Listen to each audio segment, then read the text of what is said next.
realizar cuando terminemos la charla y después de las preguntas. Y la dinámica del grupo de educación exterior va a ser a través de un sorteo que se va a realizar a través de su página de Instagram, de la cual pues ellos ya nos van a hablar más adelante. Entonces, pues para comenzar, le doy la palabra y la bienvenida al representante del grupo CTO para que nos cuente lo que nos tienen preparados para el día de hoy.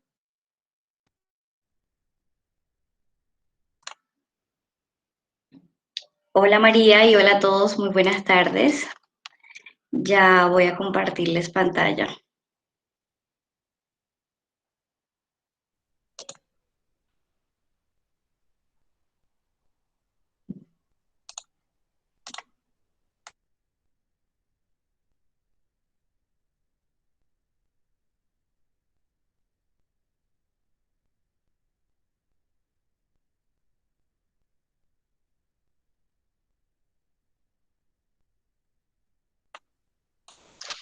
¿Me confirman que todos puedan ver, por favor?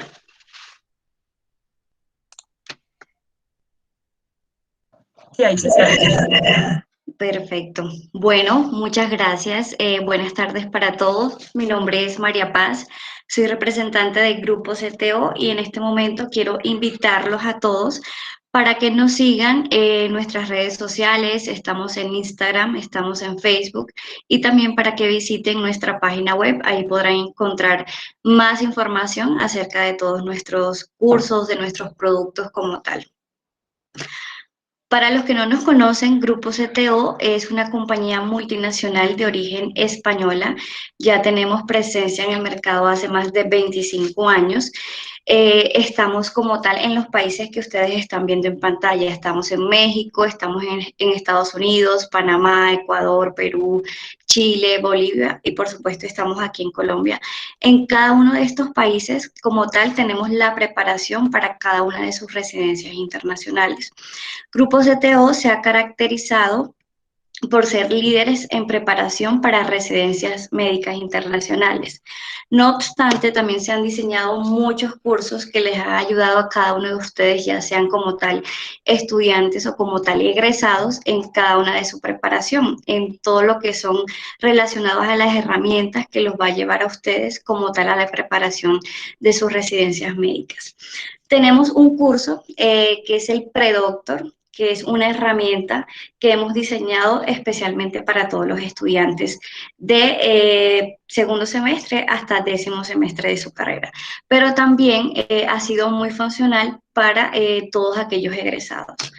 Tenemos en este curso, está diseñado como tal para llevarles todo representativamente a cada una de las asignaturas que ustedes han visto a lo largo de su carrera, a lo largo de su carrera. En este curso tenemos, es una plataforma que está diseñada con una introducción, unas microdosis, donde van a encontrar también técnicas y procedimientos, figuras, y algo que ha sido como tal el esquema de todo esto, ha sido los casos clínicos, que ha sido pues, uno de los favoritos por muchos de ustedes. También tenemos herramientas como generadores de preguntas y por supuesto nuestro manual, que somos muy conocidos ya que somos los editores de nuestro propio manual. Quiero invitarlos a que todos se registren en predoctor.grupocto.com. Van a tener como tal este curso completamente gratis durante 6 meses. Pueden registrarse y automáticamente se realiza como tal la validación y ya pueden disfrutar como tal de este curso. Lo voy a dejar un momento en pantalla mientras todos puedan como tal hacerle una screenshot o los que quieran ir registrándose también.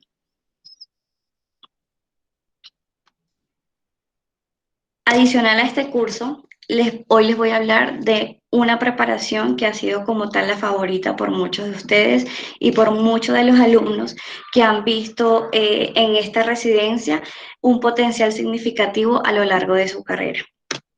Y les voy a hablar del MIR. ¿Qué es el MIR? Médico Interno Residente. ¿Cuáles son las ventajas más significativas para realizar como tal esta residencia? Primero, es una especialidad gratuita, de verdad no tienen que pagar absolutamente nada por esta especialidad. Adicional, es una residencia remunerada, estamos hablando alrededor de 1.400 a 1.600 euros mensuales. Tercero, al momento de ustedes presentar el examen, se van a dar cuenta que es 100% objetivo. Por ejemplo, solamente como tal va a ser el tema del examen, no tienen que preparar como tal entrevistas, como por ejemplo lo que pasa aquí en Colombia. También una vez que ustedes ya realicen su residencia, ese título de especialista será válido para la mayoría de los países de la Comunidad Europea, y también de acuerdo a tu puntaje no aplicas a una sola especialidad, sino que puedes escoger una especialidad de acuerdo a la plaza que seleccionaste. Algo importante para presentar el examen del MIR, tener el título homologado. Para muchas universidades, lo único que se solicita como tal es el diploma, el pasaporte, el certificado de las notas, certificado de intensidad horaria, y solamente es eso. Es un trámite 100% administrativo. Nosotros como grupo CTO brindamos esa asesoría y ese servicio para que ustedes puedan realizar como tal el trámite de homologación de su título. En este momento, el trámite está tardando alrededor de 16 a 18 meses. Luego, ya se tenga como tal este título homologado, ustedes ya podrán presentar como tal el examen del MIR. ¿Cómo está compuesto el examen del MIR? Es un examen que tiene 175 preguntas tipo test, las cuales también van a tener 10 preguntas de reserva relacionadas a 35 imágenes. Este examen tiene una duración de 4 horas, es presencial con lápiz y papel, y la nota final es el 90% de la calificación que sacan en el examen y el 10% de todo su expediente académico a lo largo de su pregrado. Son esas notas que ustedes obtuvieron en su pregrado. Algo importante que les voy a mencionar, en este momento les voy a mencionar como tal las fechas. En el mes, normalmente, en un año normal, porque pues todo lo que pasó el año pasado y lo que lleva este año pues ha sido pues atípico, pero en un año normal el examen se realiza el último sábado de enero. Luego, en el mes de febrero, salen como tal los resultados provisionales.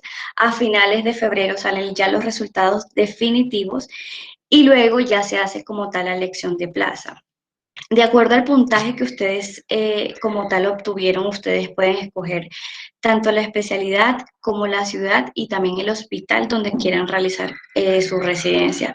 Esto más o menos se hace en el mes de abril y ya se reincorporan en el hospital o donde vayan a realizar su residencia más o menos entre los meses de junio y julio. Todo va a depender como tal del hospital donde ustedes vayan a seleccionar. La verdad, el proceso aquí es muy, muy rápido.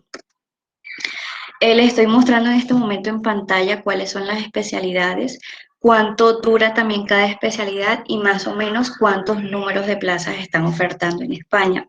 Algo positivo que se ha visto año tras año es que el número de plazas ha aumentado significativamente. Entonces, la verdad es muy positivo. También si quieren le pueden hacer un screenshot a esta información para que la tengan en cuenta. Y esto, en este momento, están visualizando más o menos a cuál es el último alumno que escoge como tal cada una de esas plazas, digamos dermatología. En el 2020 dermatología, el último chico que escogió esta especialidad ocupó el puesto 821. Esta ha sido una de las especialidades más peleadas, tanto como para nosotros como extranjeros, como también para los españoles. Nosotros como grupo CTO, ¿qué les brindamos? Nosotros tenemos dos modalidades para este curso. Tenemos un curso online y un curso presencial. Los cursos online varían de acuerdo a la intensidad horaria que ustedes puedan aplicar en el momento de estudio. Cada uno de estos cursos son 100% iguales. Lo que va a variar es, digamos, por ejemplo, si inician como tal su preparación en octubre van a tener alrededor de 2 a 3 horas diarias que le deben disponer a este curso.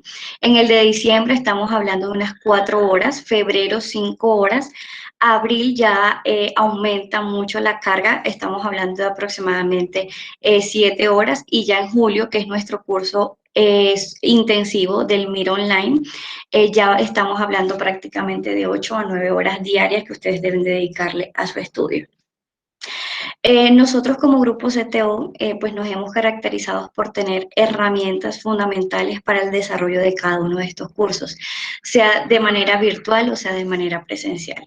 Van a tener primeramente un calendario de estudio que les va a permitir como tal guiarse en todas los días que ustedes deben realizar de cada especialidad, de cada uno de los contenidos. Van a tener guías de estudio, van a tener los manuales, ya sea físicos, también los van a tener digitalmente, van a tener en general herramientas como simulacros, van a tener generadores de exámenes también, que les va a ayudar a optimizar cada uno de esos recursos para lograr como tal su objetivo, que es obtener la plaza deseada en el examen del MIR. Adicional a esto, también tenemos cursos presenciales que son pues 100% dictados en España. Digamos que en el curso de octubre, febrero y abril, por ejemplo, están disponibles tanto en Madrid como Barcelona, pero también tenemos nuestro curso estrella, que es el curso Concentramir, donde ya como tal tenemos más ciudades. Está Madrid, Barcelona, Salamanca, Valencia, Granada, Sevilla y Asturias. Este curso tiene una intensidad de aproximadamente de 6 a 7 meses. Siempre cada uno de los cursos va a terminar un día antes de la presentación del examen del MIR. Entonces, este curso se le debe dedicar 4 horas presenciales de lunes a viernes, pero adicional se le aumenta 4 horas adicional de forma online. Entonces, en total, este curso va a tener una intensidad horaria de 8 horas diarias. Es el curso, pues, como tal, más intensivo que tenemos, y pues también la tasa de éxito ha sido muy alta. Bueno, muchos se preguntan de cómo estamos nosotros los latinos, cómo estamos los extranjeros frente al examen del MIR. La verdad, año tras año se ha comprobado que primeramente siempre hemos ocupado como tal los primeros lugares. Nosotros como tal, las estadísticas de cada examen, de cada año, nos han respaldado porque siempre hemos ocupado los primeros puestos. En este momento les muestro que, por ejemplo, el primer extracomunitario que pasó el examen del MIR ocupó el puesto 59. Muchos también me preguntan, pero ¿cómo está un colombiano? ¿Cómo estamos nosotros como colombianos? En el 2019 vimos que el primer colombiano ocupó el puesto 331, pero en el 2020 se mejoraron muchísimo estas estadísticas. El primer colombiano ocupó el puesto 208. Este puesto le permitió a él obtener como tal la plaza que deseó, también el hospital donde está haciendo en este momento como tal su residencia. Quiero decirles que nosotros como Grupo CTO tenemos una certificación de la Federación Médica Colombiana en cada uno de nuestros cursos, no solamente en los cursos del MIR, sino también en los residentados de Colombia, también el residentado del ENARM, que es como tal el examen de México, y también en cada uno de esos cursos que hemos diseñado especialmente para ustedes, para la preparación y para el crecimiento también médico. En este momento, pues les dejo en pantalla mi número de teléfono, también mi correo electrónico por si tienen alguna duda de alguna u otra residencia, o también en el tema de los costos, podemos estar charlando de lo que ustedes necesiten. Muchas gracias. Muchas gracias a ti, María, por toda la información que nos acabas de proporcionar. Nuestros otros patrocinadores, Educación Exterior, van a hacer su intervención al final de la charla, pero mientras tanto, pues les pedimos el favor de que los sigan en Instagram como @educacionexterior para que puedan participar en el sorteo de unas medias becas que nos van a ofrecer para nuestros asistentes. También recordarles que a mitad de la charla se pasará un link de asistencia para pues mirar la asistencia y poder entregar de esta manera los premios. Sin más preámbulos, podemos dar inicio a la charla del día de hoy a cargo de Jefferson Arce, médico egresado de la Universidad Militar, y Lina Jiménez, estudiante de 11º semestre. La charla fue preparada bajo la tutoría de la doctora Pilar Guerrero, neuropediatra del Hospital Militar Central. Entonces, pues tienen la palabra y el escenario.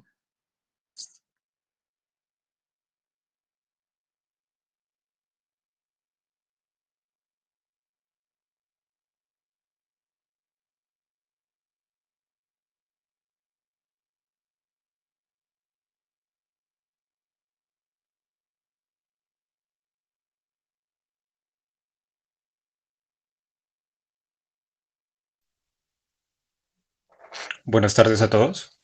Por favor, me confirman si me escuchan. Sí, ahí se te oye bien y se ve la presentación. Bueno, muchas gracias. Como dijo María, nuestra charla va a ser de embriología del sistema nervioso central. Mi nombre es Jefferson Arce, pues soy egresado de nuestra facultad. Y la otra expositora es Lina María Jiménez, interna también de nuestra facultad. Nuestra tutora académica fue la doctora Pilar Guerrero, neuropediatra del Hospital Militar Central. Este es el índice que ya veremos a través de la charla, en el cual pues partiremos de una introducción en el cual entenderemos cómo esas estructuras embrionarias parten desde un principio para posteriormente desarrollarse en las estructuras que se conformarán en nuestro encéfalo. Partiremos desde la médula espinal, el romboencéfalo, el mesencéfalo, el prosencéfalo y terminaremos con una correlación clínica que nos hablará acerca de la utilidad que tiene el estudiar embriología del sistema nervioso.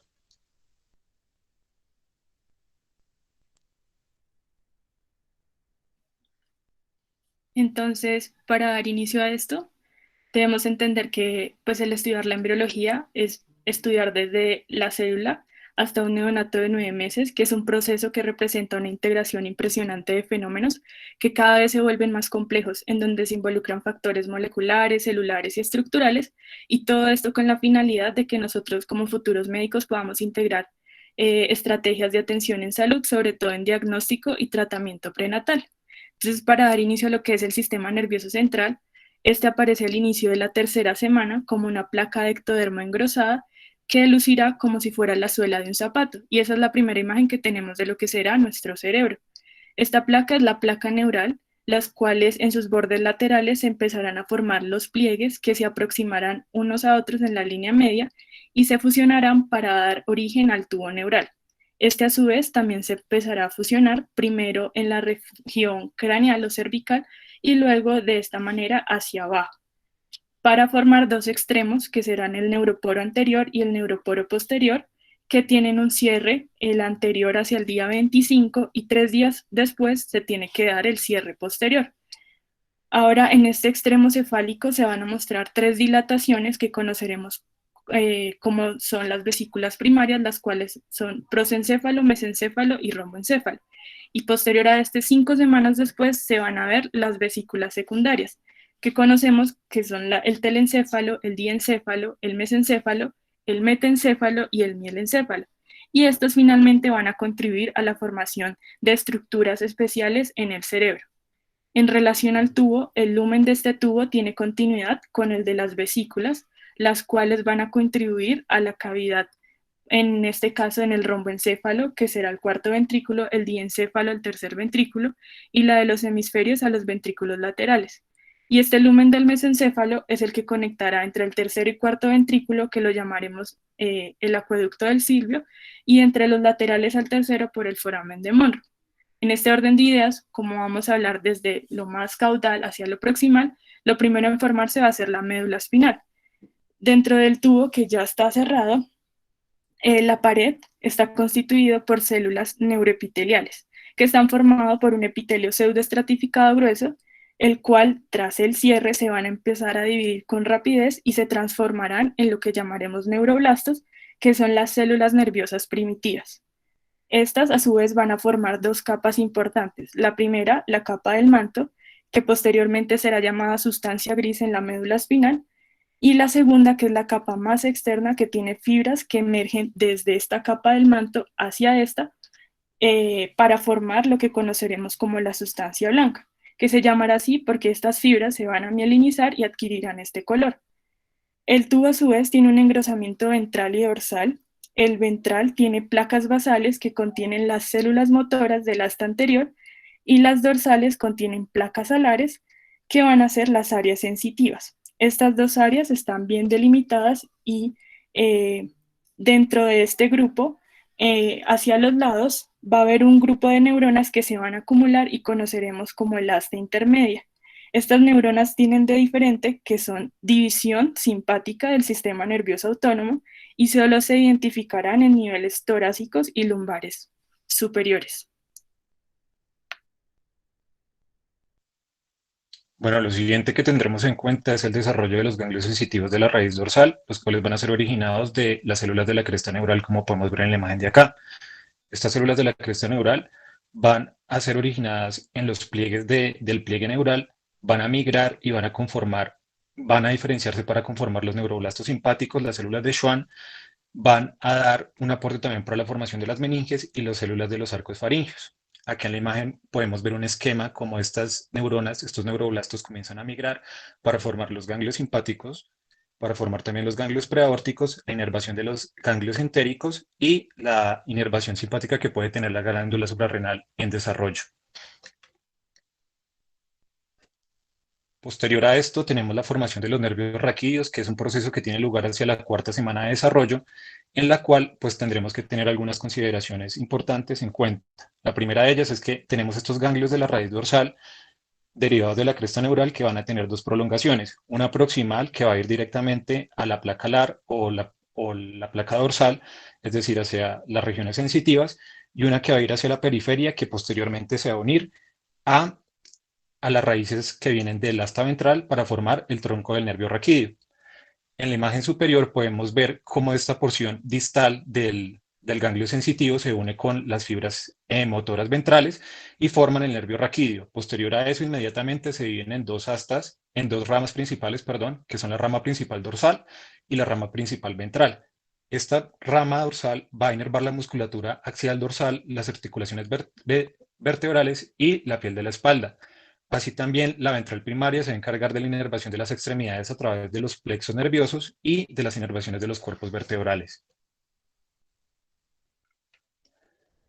Una cosa que va a tener relevancia clínica y relevancia durante el neurodesarrollo va a ser los cambios de posición que tiene la médula espinal a lo largo del periodo embrionario. Y esto se debe principalmente a una cosa, y es que no todas las estructuras crecen al mismo ritmo. Como podemos ver en la imagen de la izquierda, al inicio del desarrollo de la médula tiene el mismo largor o el mismo tamaño que tiene las estructuras que la contienen, es decir, las vértebras y el canal medular. A medida que avanza el desarrollo intrauterino, hay una diferencia entre el crecimiento de las vértebras y del espacio supraracnoideo, así de la médula. Esto explica la razón por la que se forman estructuras como la cola de caballo, que no corresponden a más, sino a las prolongaciones de las fibras nerviosas que salen en los niveles correspondientes. Entonces tenemos que al nacimiento el extremo terminal más o menos va a estar hacia el nivel de L3 y posterior durante la vida adulta puede seguir subiendo, llegando a estar entre L2 y L3 en un adulto. La pía madre es una estructura que, como les dije, al ser parte de las meninges va a seguir creciendo y va a desarrollarse y va a formar posteriormente el filum terminal. Y la dura, junto con el espacio supraracnoidea que llega a niveles coxígeos, van a formar lo que se conoce como el ligamento coxígeo. Yendo en un sentido ascendente, como lo mencionó Lina, encontramos el romboencéfalo, en el que podríamos pensar que muchas estructuras que vienen de la médula siguen igual, sin embargo, no todas son iguales porque miraremos que algunas se van a diferenciar para formar nuevas estructuras. Lo primero que abordaremos va a ser el mielencéfalo, el cual da origen a la médula oblongada y se caracteriza por la versión de sus paredes. ¿Eso qué quiere decir? Si recuerdan bien cómo era la distribución de los cortes en la médula, teníamos una placa ventral y una placa dorsal que correspondían respectivamente a motor y sensitivo. Y en esta porción, la porción sensitiva se lateraliza y deja totalmente expuesta la placa del techo, la cual también se recubre de una de una capa de mesénquima que formará posteriormente el plexo coroideo. También las fibras motoras y sensitivas van a tomar una distribución diferente que la veremos con la formación de los núcleos. Los núcleos ventrales, que son los motores, van a ser el eferente somático, el cual va a llevar el eferente somático, que se va a encargar de la información motora general, el eferente visceral especial, que se encarga de los músculos estriados de los arcos faringios y la musculatura. Y por último tenemos el eferente visceral general, que se encarga de la musculatura involuntaria. De los sensitivos tenemos al primero, que es el aferente somático, que va a corresponder al dolor y la temperatura de la orofaringe, así como a través del nervio glosofaringio. El segundo, que corresponde al aferente visceral especial, que va a llevar la información del octavo par y se va a encargar de la sensibilidad general de la cavidad oral. Y por último, el aferente visceral general, que se va a encargar de la sensibilidad introspectiva, gastrointestinal y también del sistema cardíaco. Lo siguiente que veremos va a ser el metencéfalo, en el cual pues es de destacar que los núcleos, estas raíces, van a tener la misma distribución que pudimos ver en el mielencéfalo. Sin embargo, van a haber algunos cambios, como lo son la migración de algunas neuronas de estas astas dorsales hacia la parte más ventral para formar los núcleos pontinos. Así también la capa marginal, que como vimos anteriormente, corresponde a las vías, a los axones, a las prolongaciones axonales de estas placas, se van a engrosar para formar las conexiones entre la corteza cerebral, la corteza cerebelosa y la médula. Asimismo, pues una de las cosas que también tenemos que tener en cuenta es la formación de esta estructura que corresponde al labio rómbico, el cual se va a unir bilateralmente en la parte más dorsal de esta estructura para formar posteriormente lo que conoceremos como cerebelo. Hablando del desarrollo del cerebelo, tenemos que tener en cuenta estas estructuras que podemos ver acá. Inmediatamente inferior al mesencéfalo encontramos la unión del labio rómbico, el cual es mucho más proximal inmediatamente debajo del mesencéfalo y se comienza a separar. A medida que avanza la vida embrionaria, este se une y forma esta estructura que se conoce como placa cerebelosa. Esta placa cerebelosa va a tener una porción extraventricular y otra intraventricular que posteriormente se va a diferenciar en el techo del cuarto ventrículo, que va a corresponder a esta porción de acá de encéfalo que podemos ver debajo. Para entender más exactamente y más detalladamente cómo se da el proceso de la diferenciación del cerebelo, tenemos que hacer una diferenciación macro y otra micro o histológica. La diferenciación macro parte del crecimiento de la placa cerebelosa, que era la que podíamos ver en la imagen anterior, y la diferenciación de algunas estructuras como son el vermis y los hemisferios cerebelosos, así también como el nódulo y el flóculo.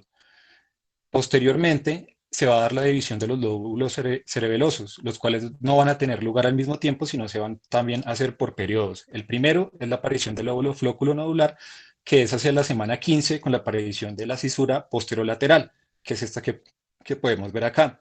La siguiente va a ser la aparición del lóbulo anterior por la aparición de la cisura anterior, que eso tiene lugar hacia el cuarto mes, y una última división que es de este lóbulo anterior, que nos va a permitir hacer la división entre medio y posterior, que se da hacia el quinto mes.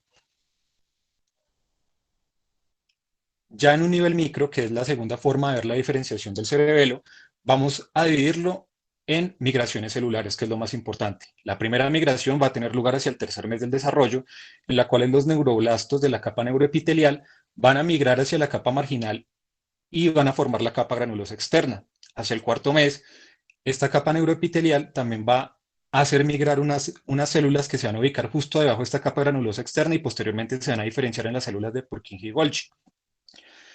Al sexto mes se da la tercera migración y última, que corresponden a la migración de las células que están ubicadas en la capa granulosa externa, justo debajo un nivel de las células que se van a diferenciar en las de Purkinje para formar la capa granulosa. Estas células posteriormente se van a diferenciar en estrelladas y células en cesta.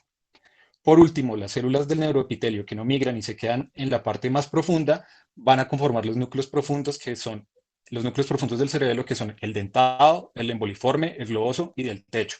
Ambos son bilaterales, es decir, en total tenemos 8 núcleos de esos. Continuando en ese orden, ahora vendría el desarrollo del mesencéfalo. A esta altura ya vamos a 4 meses del desarrollo del embrión y esta hace parte del cerebro medio. Como hemos venido, esto viene diferenciándose topográficamente en placas basales y placas alares, no cambia en este caso para el mesencéfalo. Cada placa basal contiene dos grupos de núcleos motores, un grupo eferente somático medial que va a ser representado por los nervios oculomotor y troclear, que finalmente van a inervar la musculatura del ojo, y un grupo eferente visceral general que va a ser representado por el núcleo de Edinger-Westphal, que va a inervar el esfínter de la pupila. Mientras que esta placa marginal va creciendo, va a contribuir también a formar los pedúnculos cerebrales, que en su porción anterior van a servir como vía para que las fibras nerviosas que descienden de la corteza hasta centros inferiores en el puente y la médula espinal tengan conexión. En cuanto a las placas alares, estos se van a dividir en dos elevaciones que posteriormente se conocerán como el colículo anterior y el colículo posterior. La importancia de esto es que en el colículo anterior van a estar los centros de correlación y reflejos para los impulsos visuales, y en el posterior estarán las estaciones de relevo sináptico para los reflejos auditivos. Y ya por último, la última vesícula, que es el prosencéfalo, saldrán dos vesículas que son el diencéfalo y el telencéfalo. Del diencéfalo vendrán estructuras importantes como lo son la glándula pineal, el tálamo, el hipotálamo, los cuerpos mamilares y la hipófisis. Para entender mejor cómo se da el desarrollo del diencéfalo, vamos a imaginarnos como si este fuera una caja en donde hay un techo, unas paredes laterales y un suelo. Empezando por el techo, allí estarán las células ependimarias cubiertas de mesénquima que van a corresponder al plexo coroideo del tercer ventrículo, y allí a lo más caudal del techo se va a desarrollar el cuerpo pineal, que sobre las 7 semanas empieza a evaginar y se convierte en un órgano sólido muy importante en el sistema endocrinológico relacionado con el ciclo del sueño y el ritmo circadiano.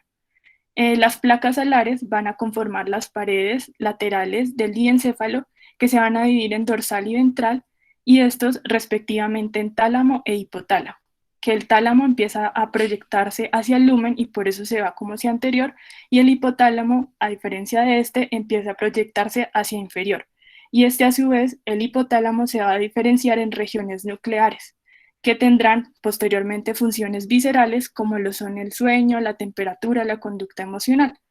Y posterior al hipotálamo hay una protuberancia superficial que se empieza a crear a cada lado de la línea media, que conoceremos como los cuerpos mamilares, muy importantes, pues hacen parte del sistema límbico.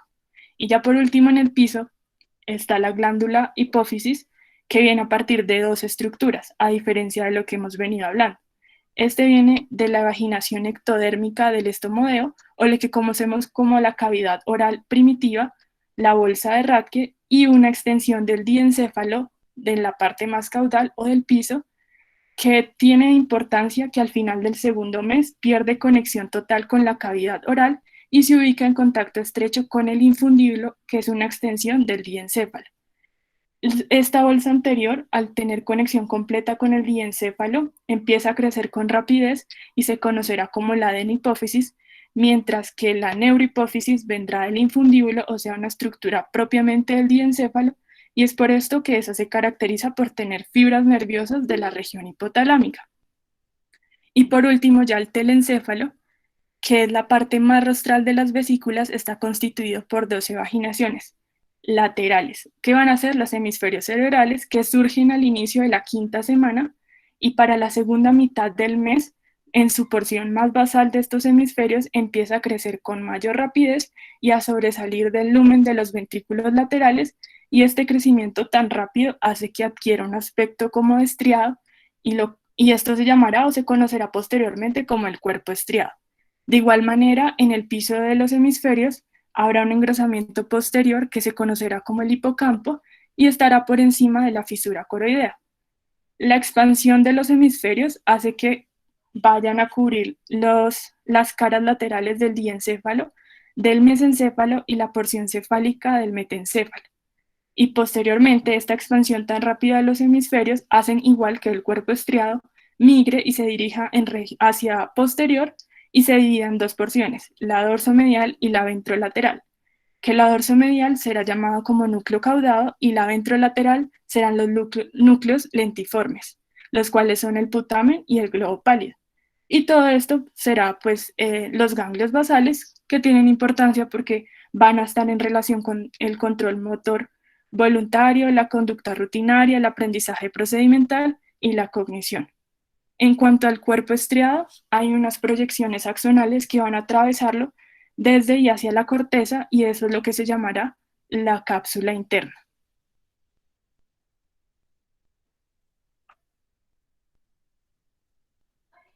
En cuanto a la formación de esto, pues esto se continúa con la corteza.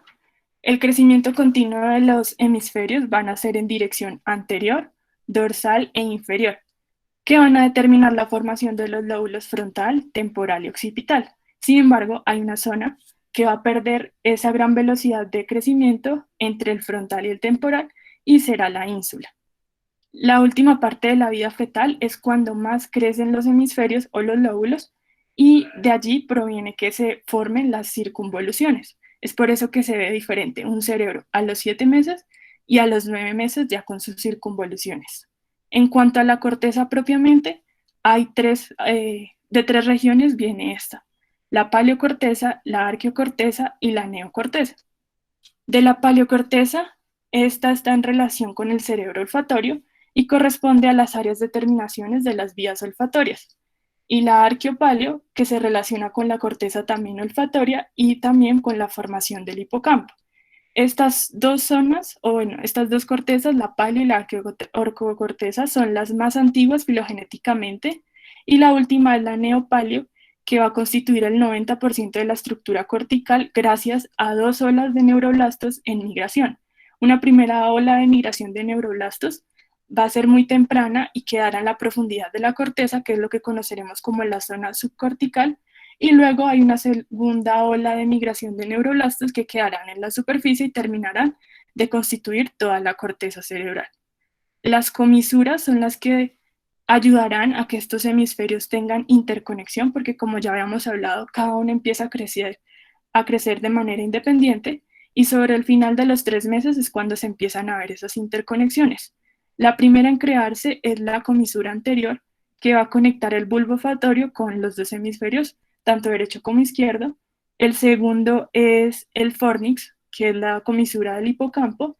Y por último, el cuerpo calloso, que es más o menos sobre las 10 semanas, que va a unir estructuras no olfatorias y va a formarse como en arcos sobre el techo del diencéfalo.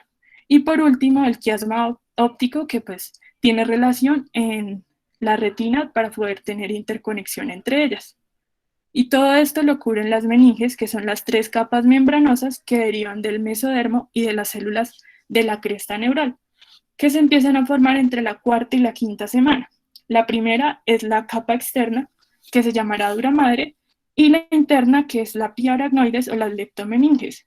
Para que estas dos se diferencien, lo que sucede es que la pia madre se empieza a adherir a la superficie del cerebro y de la médula espinal, y así es como se separa de la pia madre al aracnoides, y se genera el espacio subaracnoideo, donde va a circular el líquido cefalorraquídeo, que va a mantener en suspensión o como si estuviera flotando el cerebro para darle amortiguación y para que no se vayan a comprimir los nervios craneales que de allí salen.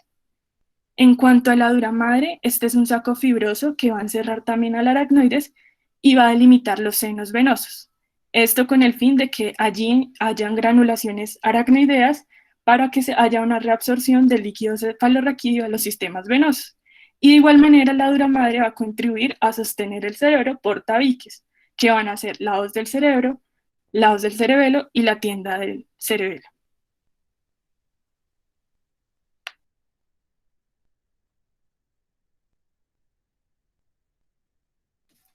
Continuando, pues la mielinización, que es uno de los procesos que se da más a nivel postnatal, este se va a dar de abajo hacia arriba, de posterior a anterior, y bueno, van a empezar a mielinizarse según los tractos empiecen a funcionar. Hay 2 células principales que contribuyen a esto. Las primeras son las células de Schwann, que van a mielinizar los nervios periféricos, y cada uno se encarga del proceso de la mielinización de un solo axón. Estas células se originan a partir de la cresta neural y migran a la periferia y van a enrollar a un axón para formar la vaina del neurilema. Esto sucede sobre el 4º mes y es lo que le da como el color blanquecino a los nervios, este depósito de neurilema. Los otros son la oligodendroglía, que a diferencia de los que acabamos de ver, estos sí pueden mielinizar 50 axones con una sola de estas células, pero su inicio es más tardío.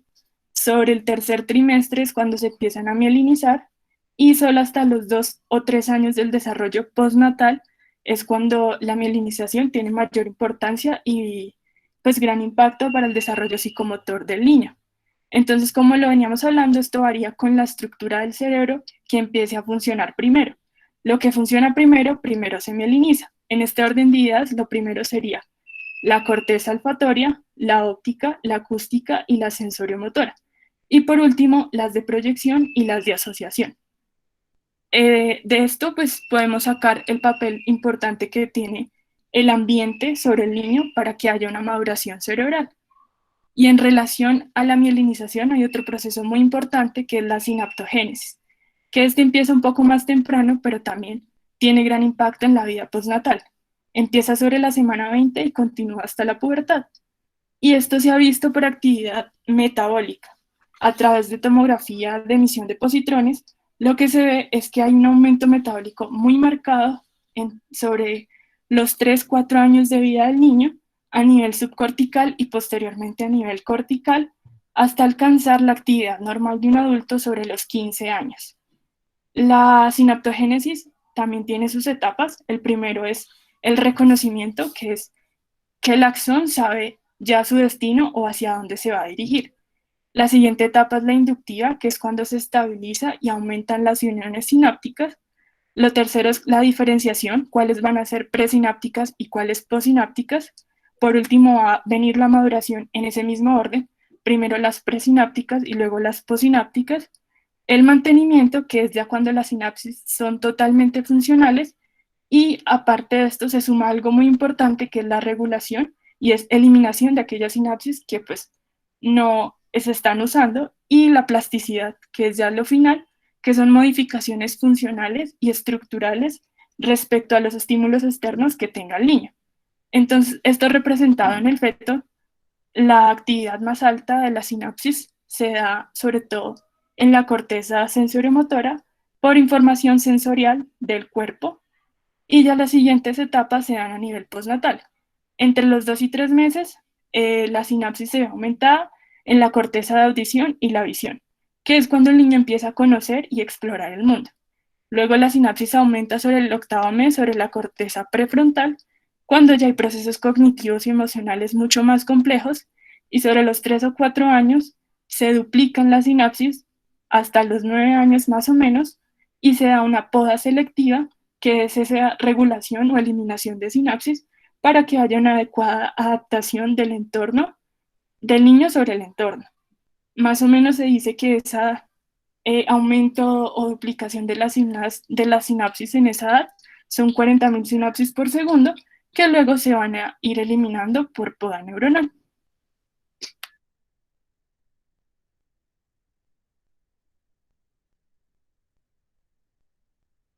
Y en diferenciación celular, lo que conoceremos como neurona, todo empieza a partir de los neuroblastos, que ya los habíamos hablado, que son las células neuronales primitivas, las primeras que se conocen, que empiezan a tener 2 procesos citoplasmáticos a lados opuestos y se llamarán los neuroblastos bipolares. Uno se va a elongar con mayor rapidez que el otro y eso le dará la característica de que sea el axón, y de aquella que no creció con tanta rapidez se empieza a arborizar y es lo que se conoce como las dendritas primitivas. Esto ayuda a que el neuroblasto ya no sea bipolar, sino multipolar y madure y se conozca como neurona.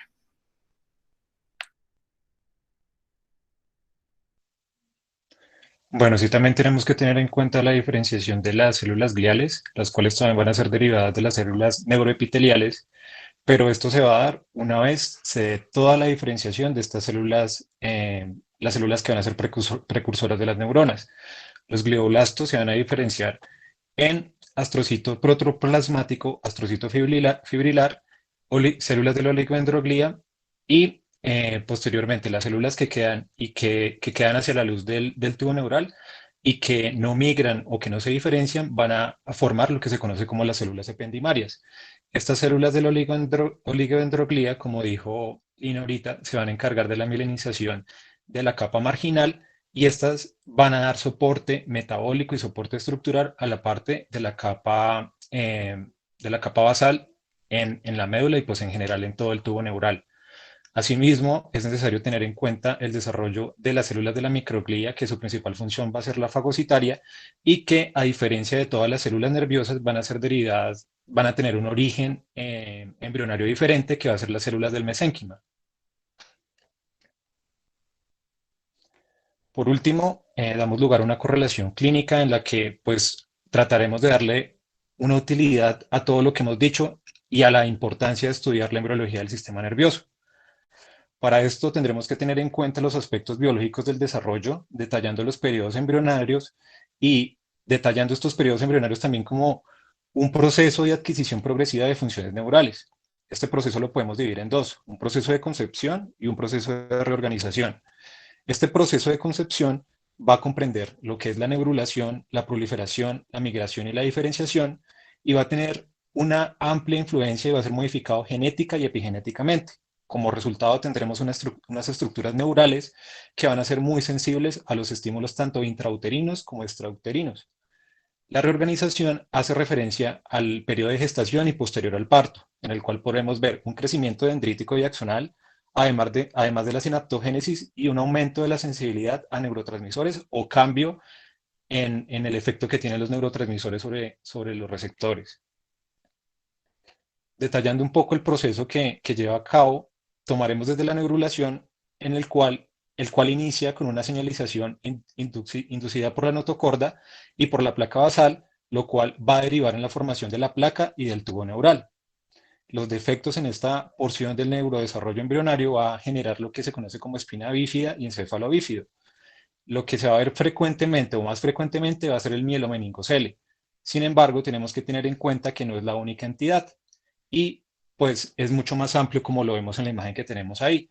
Podemos tener una espina bífida oculta en la cual existe un defecto en el cuerpo vertebral, sin embargo está cubierto por la piel, el meningocele en el cual el tubo neural o el contenido de la médula no protruye a través del defecto, sino solamente el espacio supraracnoideo, el mielomeningocele, que como les dije es el más común y en el cual protruye tanto el espacio supraracnoideo como el contenido de la médula, y por último la raquisquisis hacia grandes rasgos, en el cual se forma una placa que va a corresponder al tubo neural y se va a dosar sobre el defecto o sobre la piel en el nivel donde se presente. Lo siguiente que vamos a tener en cuenta en las correlaciones clínicas va a ser la biarticulación, la cual es la división del telencéfalo en dos vesículas. Cuando hay un error en esta división del prosencéfalo, se genera algo que se conoce como holoprosencefalia, el cual se ha asociado más comúnmente a la trisomía 13, es decir, al síndrome de Patau, y también a la agenesia del cuerpo calloso. Esta última nos sirve, es útil como marcador a la hora de predecir retraso mental y dificultades en el neurodesarrollo posterior en los pacientes neonatos y pues los niños. Lo siguiente es la neurogénesis, que como dijo Lina, se va a diferenciar en diferentes periodos. Más o menos hacia el segundo o el cuarto mes va a tener lugar, sin embargo, en la vida adulta vamos a ver que se va a ver marcadamente reducida entre un 30 a un 70% de lo que tiene un neonato. Esto se debe principalmente a la poda neuronal. Y da como resultado, si se da de una manera exagerada, a microcefalia o lisencefalia.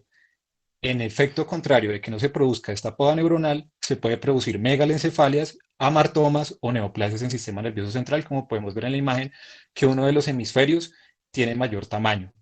Por último, en esta diapositiva tenemos la migración neuronal, la cual tiene lugar hacia la tercera a quinta semana y va a ser dependiente de la señalización por factores químicos. Esta señalización va a ser muy sensible a injurias tanto intrauterinas como perinatales, tales como el consumo de cigarrillo, el consumo de alcohol o de drogas psicotróficas.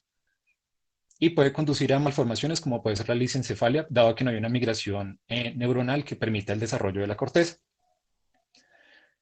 Posteriormente tenemos las alteraciones de la mielinización, que como dijo Lina, es un proceso fundamentalmente postnatal, pero que debemos tener en cuenta algunas cosas, algunos detalles. Primero, que ocurren ciclos y que ocurre en una dirección caudorrostral, es decir, de posterior a anterior y de inferior hacia cefálico.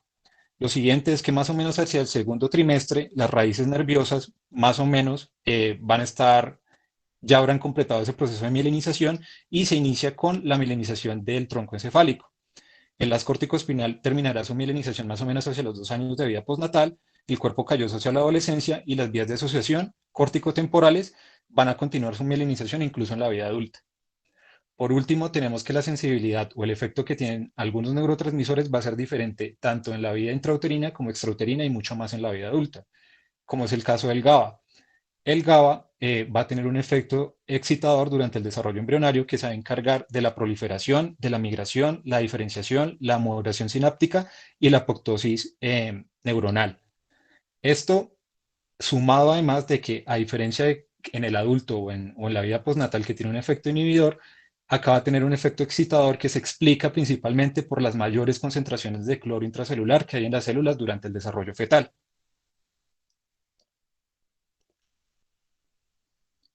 Y ya sería todo. Muchísimas gracias.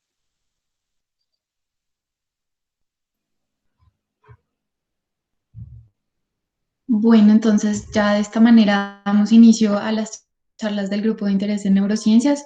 Agradecemos a los expositores por su intervención, que pues con grandes aportes nutren nuestra vida profesional, y a todos ustedes también por la asistencia. Recuerden que el formulario se encuentra en el chat de esta reunión y pues de esta manera van a poder participar por los obsequios.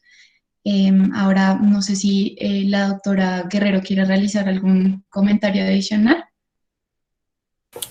Sí, Laura, muchas gracias.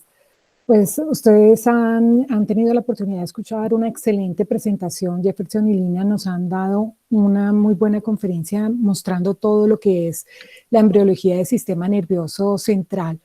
Y ellos han hecho un esquema ascendente, o sea, mirando desde la parte medular hasta finalizar en el cerebro, intencionalmente para recordar que el desarrollo de nuestro cerebro es así, ¿no es cierto?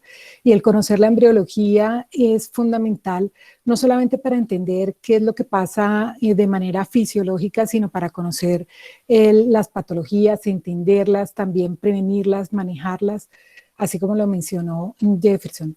Aplicarlo a nuestra vida diaria. Yo siempre hago la cuña de que recuerden que en los primeros, imagínense, ya en el día 21 o 25 ya estamos cerrando el tubo neural, como Lina lo decía muy bien, y ese tubo, si no se cierra bien, pues vamos a tener, por ejemplo, una espina bífida, y con solo ser muy juiciosos en la prevención de que los pacientes no tomen o que los pacientes que estén tomando valproico, por ejemplo, o medicamentos también para el acné, como las tetraciclinas, podrían producir esto, favorecer esto.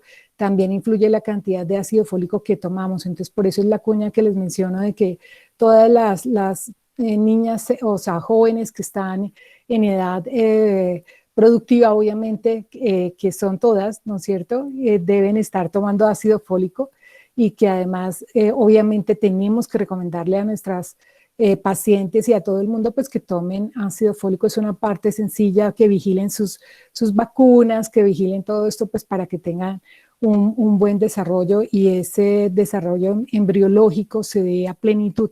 Recuerden que ese es chiquito, pues entonces va a ser todo ese desarrollo de manera ascendente, o sea, de abajo hacia arriba, de atrás hacia adelante, de adentro hacia afuera, y por eso ese recién nacido, pues va a ser lo que necesita para funcionar, ¿no es cierto? Respirar, comer muy bien gracias a su tallo, movimientos de flexo-extensión, gracias a la médula que está más melanizada, y posteriormente ya lo último para desarrollar será obviamente el lóbulo frontal, todas esas áreas terciarias en las mielinización y conexiones de asociación que va de adentro hacia afuera para que logre el lenguaje y haga todos los procesos de superiores, cognitivos superiores, con todos los procesos de sinaptogénesis y de mielinización que se dan postnatalmente hasta los 6, 7 años y luego hasta la pubertad. Entonces, es ver la embriología de otra manera, de una manera más amigable, más cercana a nosotros, y de esta manera la podamos aprovechar mejor y realmente que sea de utilidad en nuestra vida diaria y en nuestros pacientes.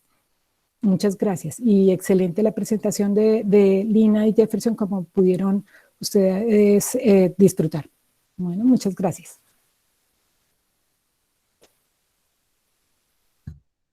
Muchas gracias, doctora.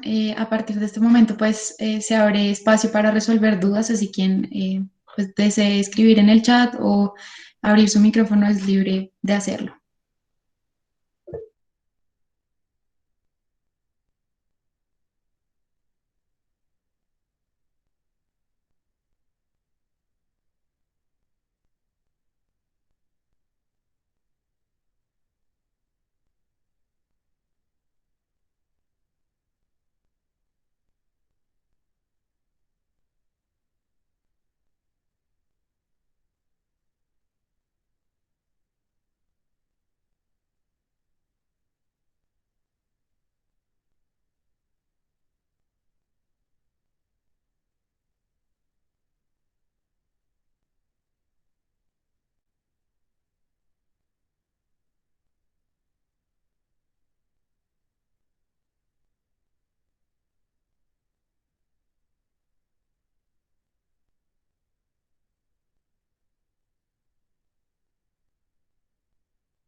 Bueno, al parecer, pues no hay ninguna duda, así que ahora haremos paso al representante de Educación Exterior.